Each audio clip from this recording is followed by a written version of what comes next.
Hello, all you Axes and Allies. No living here, and welcome to my Axes and Allies show, where I talk shop with you guys. And today's topic will be my enhanced revision house rule addition to the G40 game, unit by unit. And this will be probably part one of maybe two or three parts on this. This is going to be a long video. Hope not general hand grenade long, but it's going to be pretty long for me. And so I ask you to bear with me. And so this is what I'm thinking of. It's going to be an invitational house rule game for the G40 in a future date. Since Enderman 103 had his recently of his house rule set of the G40 game, so I'm doing mine. And I know the Warden, if you haven't subscribed to him, I encourage you to do so. He'll have house rule additions to his own G40 map as well. We'll probably be playing that next if he wants. I say he could. I guess he'll be doing some kind of invitational video in a later day of his own G40 house rules as well. But if he doesn't want to do it next, then I like to do it next. And by this, I said he could do it. He could do his game next. We'll play his game next. But if he doesn't, if he's courteous enough, then I'll do mine if he lets me. And Warden, I'm just an old man. Please let me do mine first. But I said you could, so yeah, to me. Okay, so I have all these written down. About 2 pages. 2 pages worth. So let's get to it, shall we? All right, for infantry. Carefully. For the infantry now. Okay, well, they can, in my house rules edition, they could be used as paratroopers or either combat or non-combat. If they're combat, to be a paratrooper, it'll cost you 1 IPC to be carried by a bomber. Some house rules suggest use a transport plane as an additional unit, but I don't want to put additional units in this game. Make it more confusing. So this is going to be transported by a bomber. You're 1 or 2 infantry, but for each, the infantries will cost one each to be upgraded to a paratrooper. But you say, before you judge me on it harshly, also that paratrooper, when being paradrop over at enemy territory, could attack at 2 or less. So I think that's worth the 1 IPC cost. And of course, if you paradrop into a territory, it has, like Sire Bloods, it has to equal a grounder that's already coming in. So you can't just paradrop into an empty territory. It has to be combined with a grounder already attacking that enemy territory as well. Like if it's 10 paradrops, it has to be 10 grounders into that enemy territory. But no more. It has to be equal or less to the grounders already attacking that territory. Like I said, the paratrooper itself can attack at 2 or less. And of course, paratroopers cannot retreat from an enemy territory. It has to be at least destroyed for the other grounders to retreat if they want to. But make sure that the paratrooper will have to be killed first before the other grounders have to retreat if they have to. So you can use this. I'm going to start out with each nation that already has starting with a bomber. I'm going to give them 2 each of air transports, so they don't have to pay for it initially. So give a bonus of 2 air transfer for each nation of G40 that starts off with a bomber. 2 each. And to indicate your paradrop, you can do like I do. Put an insignia onto there. Bloop. As Enderman would say. Bloop. I got this from an old enhanced version of Axis and Allies. I'll make a video of that in a later date. But like that. Bloop. And 2-floor bomber. Of course, it's going to be, once I explain about the bombers in this video, it's going to be penalized if they do make their paradrops. But not only as paradrops, but also they can also non-combat into a territory to increase the units in it. But of course, like Cirebloods, it can only equal or less to a grounder already starting in that territory. Of course, you have to, if you want to do that, you have to also non-combat your bomber in there as well to end its movement as well. And like I say, you want to put 10 units in there, non-combat wise, it has to be 10 or more grounders in that territory already as well. So that takes care of the. Oh yeah, I forgot. Also, when you non-combat on a bomber, you can also, it could be 2 troops, or 1 troop and 1 artillery, or 1 troop and 1 AA gun, basically like a transport. But this is all for non-combat wise for the artillery and AA gun, of course. So let me see. I think that takes care of that. Now let's go to the mechs. Okay, the mechs. The mechs, I always thought in this game was too limited. I always hated that. Too limited. So in my rules, you can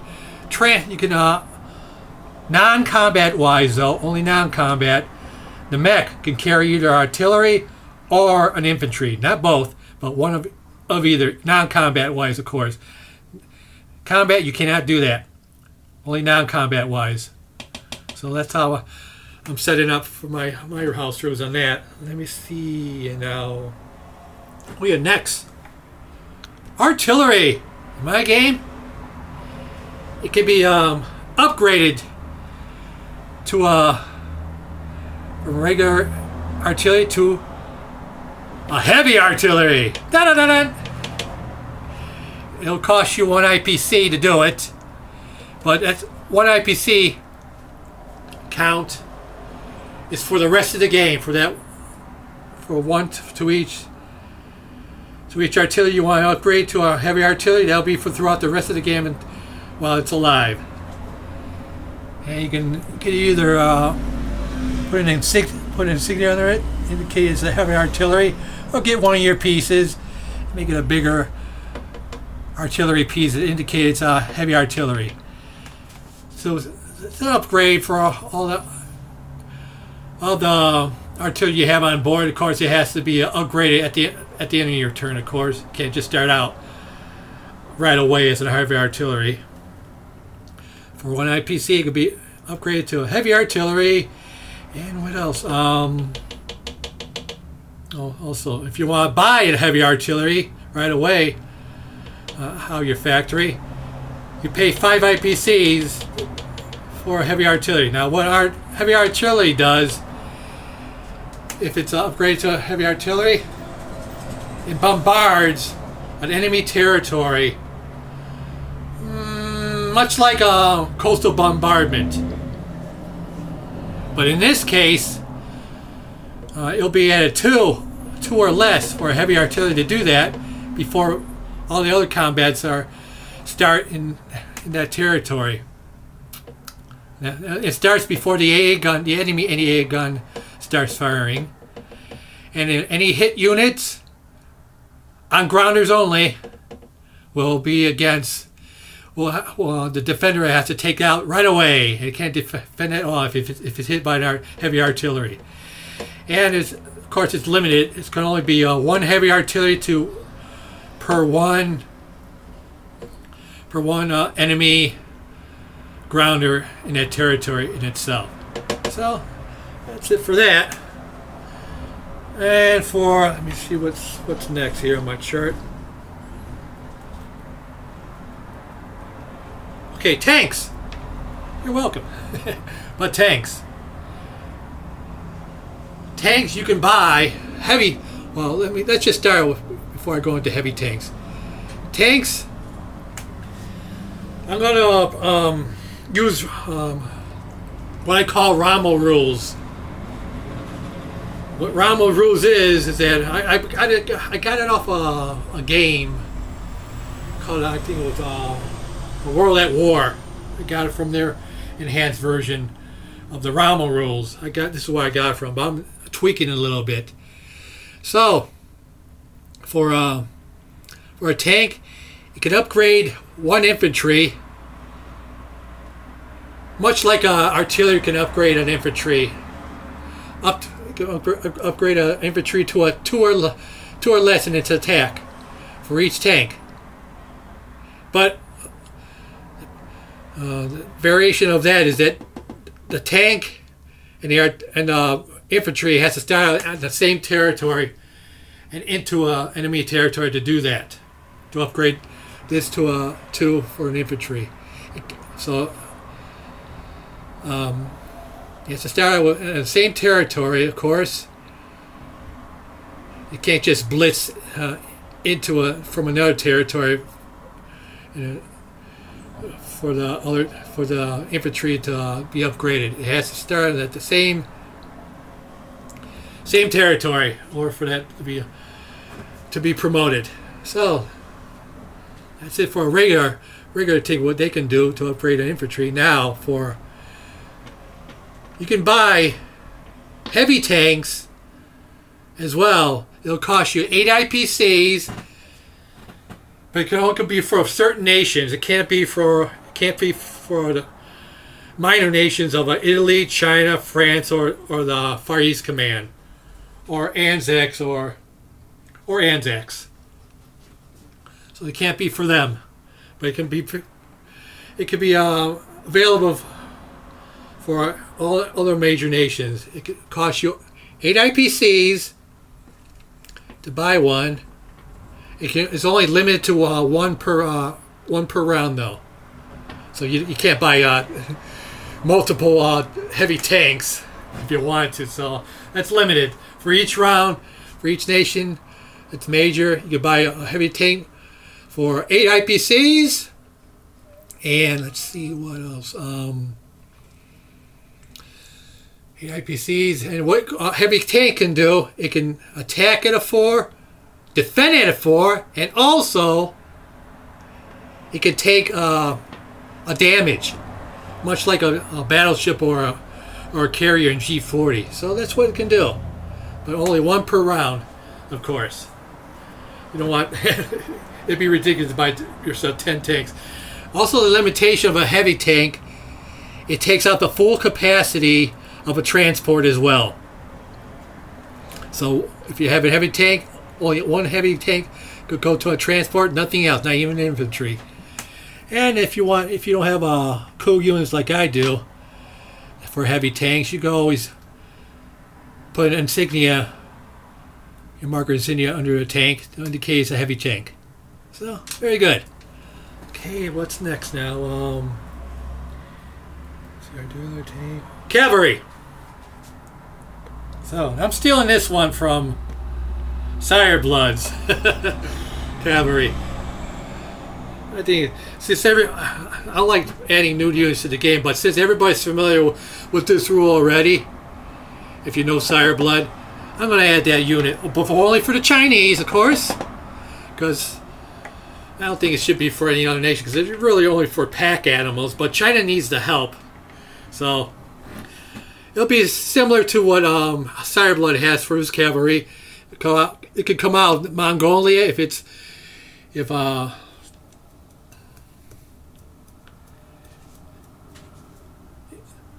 no, it can't come out. No, scratch that. It's just for China. Okay, now Mongolia. It's just for China. Of course, you have to buy it at 4 IPCs, and variation of that is that when you're buying Chinese cavalry, you cannot outnumber the Chinese infantry, or let's say Chinese grounders already on the map. So let's say you had only two infantries in China right now on your map. Before you buy, you can't buy more than 2 cavalry for the Chinese. Well, let's say you had no Chinese cavalry, no Chinese infantry in China at the time. Well, then you can buy, an infantry and a cavalry. So it won't. So at the end of the turn, cavalry can never outnumber Chinese other unit grounders on the map. So that's how I have it. But only for the Chinese, of course, because they need the help. Okay, now what's next? I think I did all the grounders. Did I?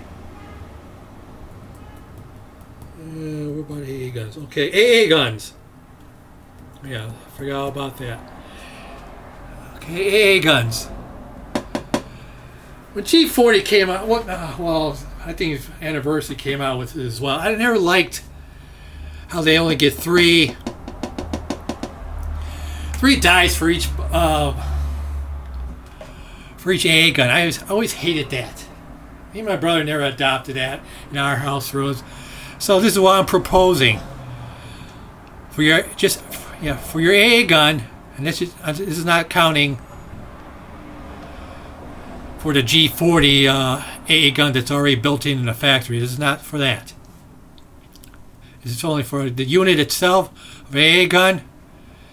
It can fire at whatever aircraft's coming in the territory.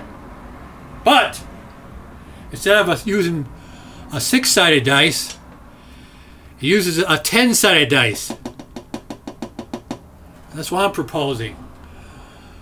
So 10-sided dice, but it does. It can hit. It can hit an aircraft 2 ways. If it hits a 1 on a 10-sided dice, the aircraft's automatically destroyed. But if it's a 2, then that fighter, that aircraft, the enemy aircraft, is damaged and has to retreat from the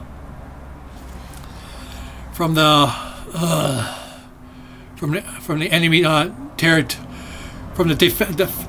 enemy territory is attacking. It has to retreat right away from that. So that's what I'm proposing for that. You're 1 for to destroy an aircraft, or 2 to make that aircraft damaged, so it has to retreat right away. Of course, not all of them, just once wherever it hits. So that's what I have for the A gun. Okay, now to the aircrafts, fighters. Let me read this here. Okay, fighters. They can strafe enemy territory. Only for only 1 round of combat, though. At grounders only. If there's no AA guns in the territory or aircraft defending that territory, not including bombers. So if there's a fighter, a dive bomber, or AA gun, it can't strafe. But if it's lacking those defensive units, a fighter can strafe for 1 round of combat only at grounders, not aircrafts, but only grounders for 1 round of combat. And if it's limited to one fighter per grounder for grounders that is attacking. So like, let's say you have 10 fighters, you only have 2. Well, you can't. Let's say you have only 2 defensive grounders. It can only be 2 fighters coming in. It can't be 3 or more. So it has to be equal or less the grounders already it's being attacked against. And if it hits, that grounder unit is hit, and it can only. Let me see. How did I have it? The ground unit that's hit cannot fire back. But all the other grounder units, they can fire back, but only at a 1. Let's say there's a tank there, or artillery or infantry defending that's not hit. All of them can only defensive fire at a 1. So they're demoted for strafing, if a fighter's strafing that territory. Okay, same goes for the dive bomber as well. You can strafe as well, under the same rules of a fighter. But also going to a dive bomber, or attack bomber, if you will. This is what I call dive bombers. The attack bomber, I call them dive bombers. And so what they can do, they can choose their unit that they hit. But the limitation is, of course, the same as a fighter. It can't outnumber the ground units already, and it can't choose if there's already a fighter, a dive bomber, or an AA gun in that territory already. So it can't do it on that. But it can choose. If it hits, it can choose its grounder. It can choose its grounder, and that ground unit cannot fire back. That's hit. So that's it for that. So now for the bombers. Da-da-da-da. Okay, why did I put an AA gun? Oh yeah, I know why. Okay, like I say, the bomber, you can pair troop up to 1 or 2 troops, or non-combat 1 troop, or 1 AA, or 1 troop, or 1 artillery, non-combat wise, of course. But when the bomber does that for a pair drop or to land non-combat wise, it loses 1 space per unit it's carrying. So let's say, well, we all know a bomber goes at 6 or less. So if it's carrying 1 troop,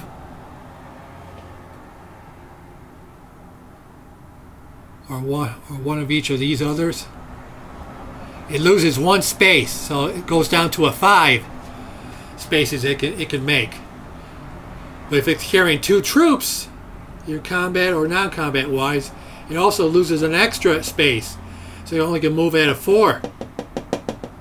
So they indicate so not to make the bomber too too powerful. So it's penalized a space wherever it's carrying. For one less space for each unit, it's counting combat or non-combat wise. So that's how I have it. So that's it for the aircrafts. And this is going 24 minutes already. Ugh. Okay, now submarine. How do I have submarines here? Okay, for a submarine, dive bomber, limitation. Oh yeah, I forgot for one more thing. For a lonesome bomber, it can carpet bomb as well. Similar to a dive bomber's or a fighter's strafing. Of course, it can the territory can't have an AA gun or defending aircrafts other than a bomber itself, and it's only targeted at grounders And with and the same thing, grounders can only fire at a 1 in defensive wise. And for one round of combat. And let's see. What else? Whenever a successful hit a bomber makes, it can leave the territory without defensive firing at it, including the hit unit that's already hit already. They can't defend it at all. But the other ones that survived, for each bomber that survives, each bomber that made a successful drop, it can't be fired upon defensive-wise. It could just fly away for each bomber that hits. So that's it for that. Submarines now. Okay, subs can choose their targets if there's no defensive. There's no destroyer in the sea zone. And let's see what else. Including transports too, if it wanted to. If there's no destroyer in that sea zone. And let's see what else.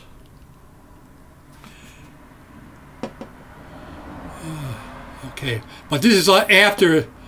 This is not in the first round of the war. It has to be in the second round of war. So it's going to be limited because it's going to be since 1940 starts out as a phony war, and submarines' capacity wasn't really realized at the beginning of the war. So this won't account in the first round of war. Okay, so it's all activated in the second round of war for it to do it. Another thing a sub can do, it can declare itself surface, and they can block ships. But it has to be with another ship with, let's say, a destroyer or other surface warship, or to make that blocking of units, blocking of naval vessels. So let's say you take a destroyer with you, then you could take as many sub as you want. Of course, you have to declare its surface. You can put an insignia under it to indicate its surface. But when it's surfaced, it can be attacked by any unit,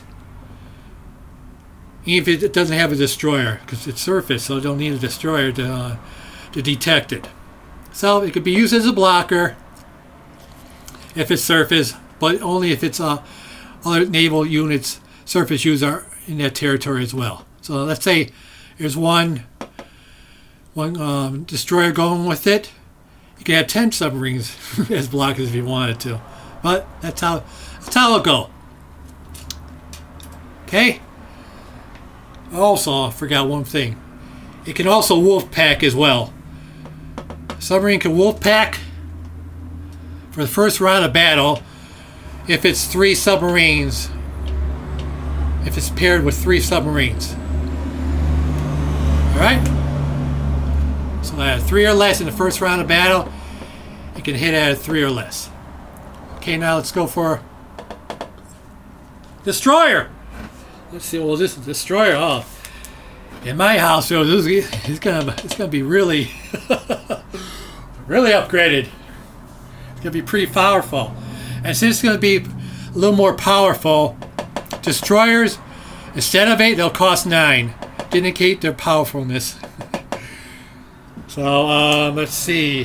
How do I? Okay, like I said, they cost 9 now. They can move 3 spaces. 1, 2, 3. 1, 2, 3.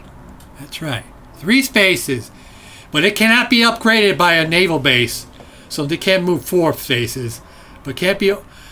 That's the penalty. It can't be upgrade extra 4th space off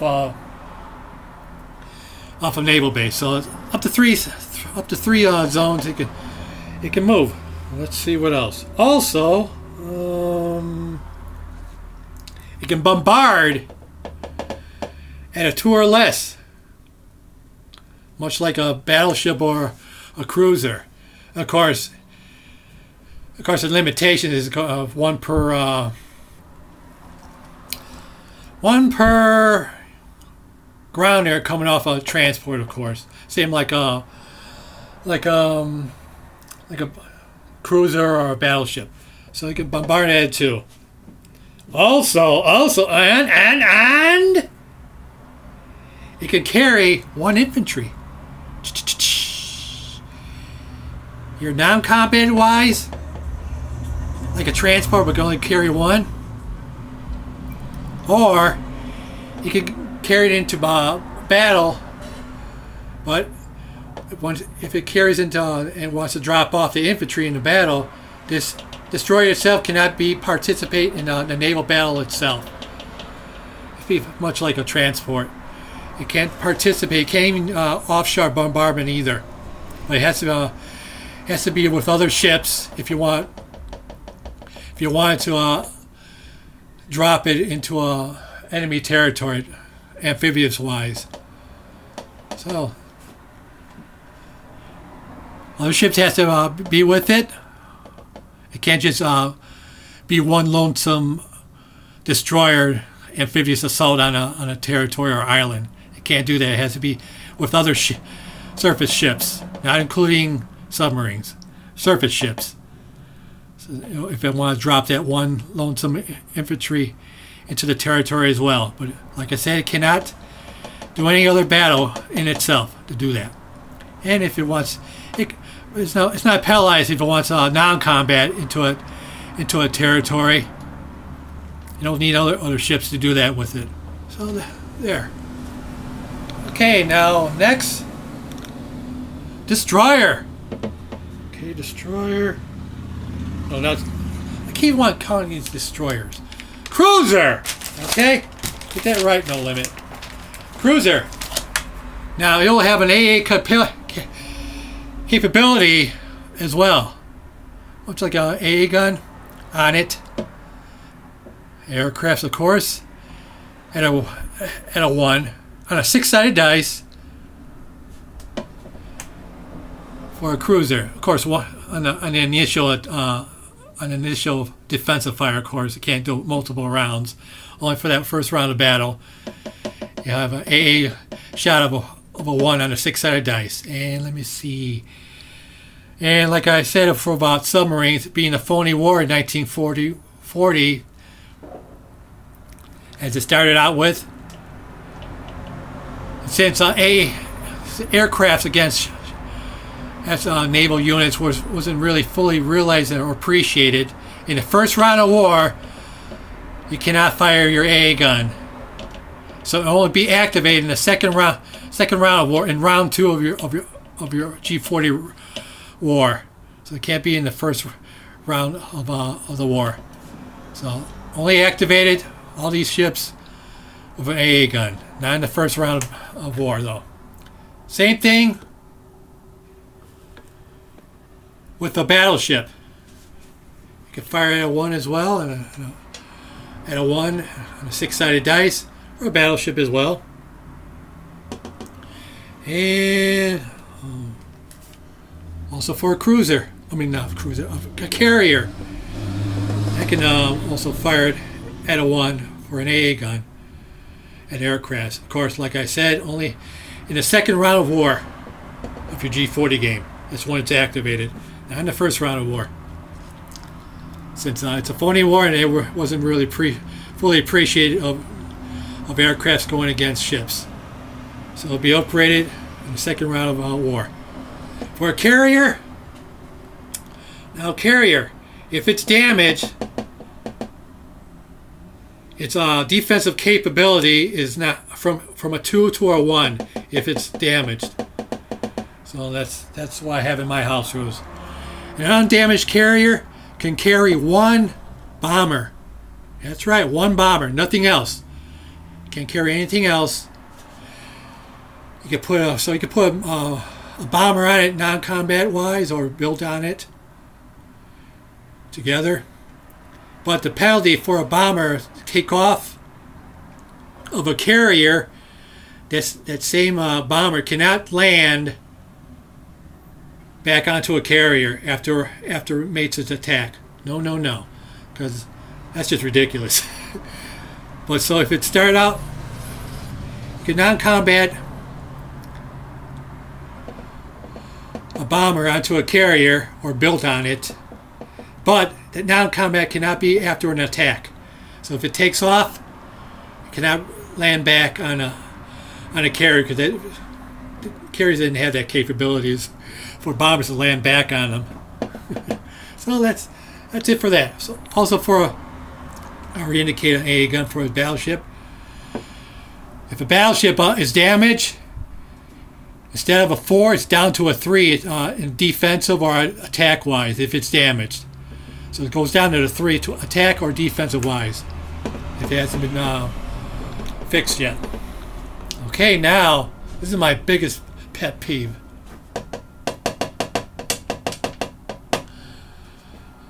Defensive transports. I always hated that rule.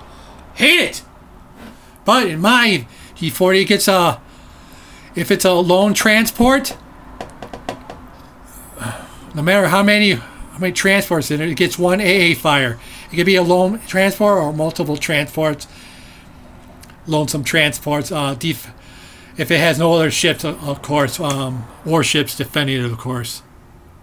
It's the only time you can use an AA gun. So it only fires, of course, against aircrafts.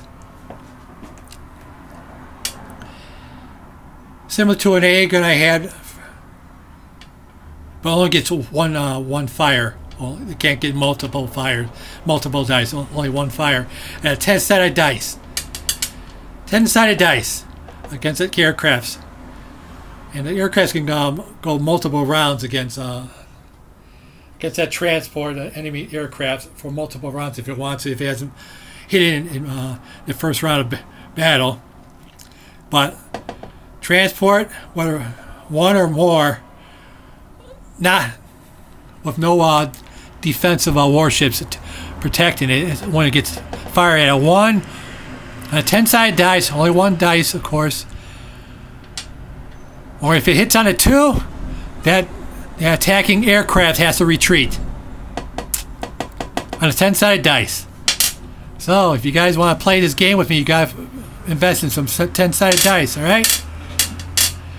Plus, if it's not an aircraft attacking a lonesome transport, the attacking vessel, surface vessel, or any kind of warship, attacking that transport only gets 1 round to attack it.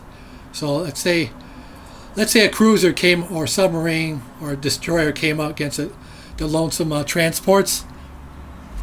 If it doesn't get in the first round of battle, then the transport automatically retreats. In the same sea zone, of course, but it automatically retreats. So that's the penalty. With the exception of battleships. If you have a battleship there, it's automatically each and every one. Each transport is dead, automatically dead, because a transport can't outrun a battleship or outdistance a battleship. A battleship can fire many miles away. Against lesser ships, it can if it's not hit in the first round of battle, then a transport can retreat into a fog or outrun the ship. So that's my thinking of that. So yeah, to you. Oh yeah. All right. This is going 40 minutes already. All right. Let me see. I got that done.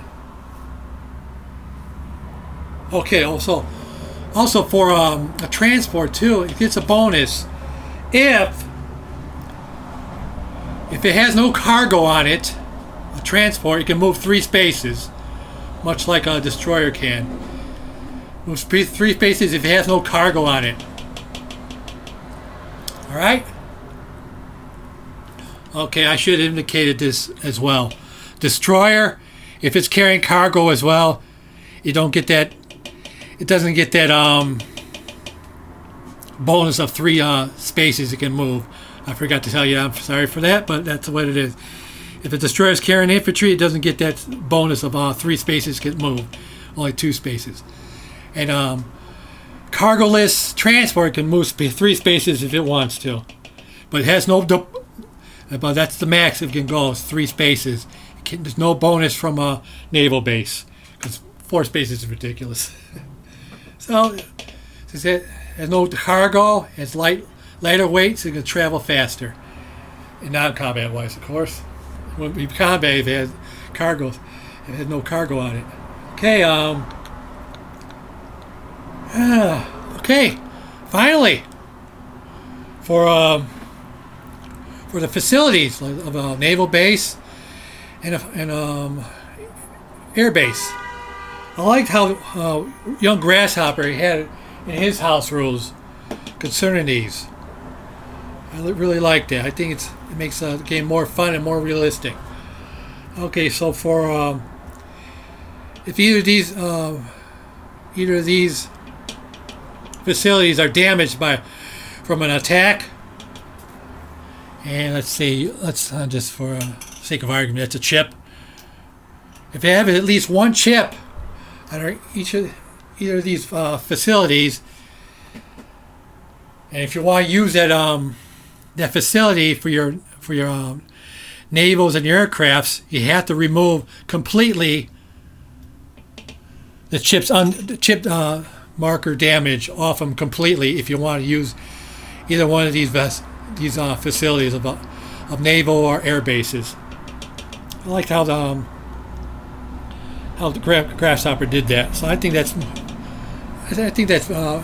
pretty cool and very, very wise indeed and realistic. They have to be completely damage free in order to use these facilities if you want.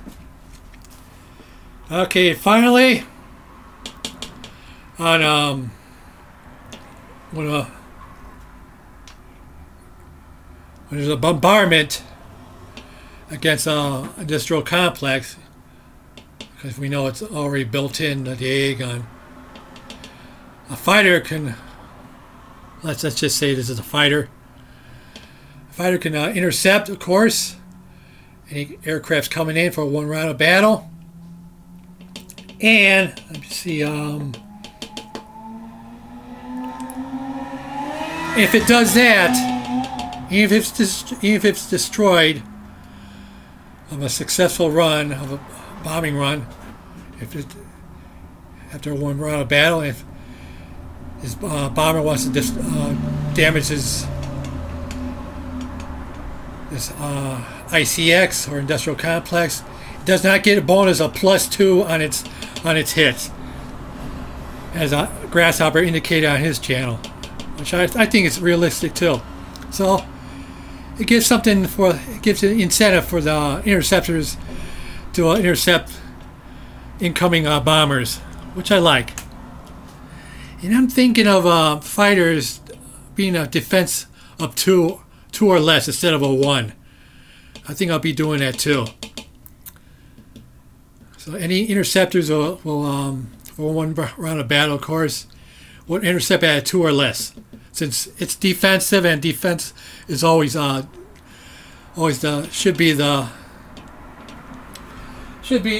have a bonus because they're entrenched in their own territory. So, hope you all like that. And this is going to be part 1 of my house rules. I'll have part 2. It might be part 3 as well. I'm going to have, let's see, I have it all written down here. There's going to be railroads. There's going to be Vichy rules. Tech rules revised.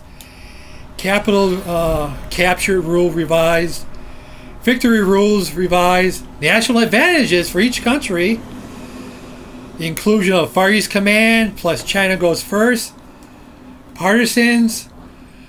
National objectives revised. Lend-Lease for certain nations. The Rome falling rules. Straits. additions plus and revise. Let me give you a preview of that. I'm going to be adding the Malacca Straits and San Bernardino Straits into my house rules. So that'll be additions, and they're going to be revised in my G40s. And finally, expeditionary rules.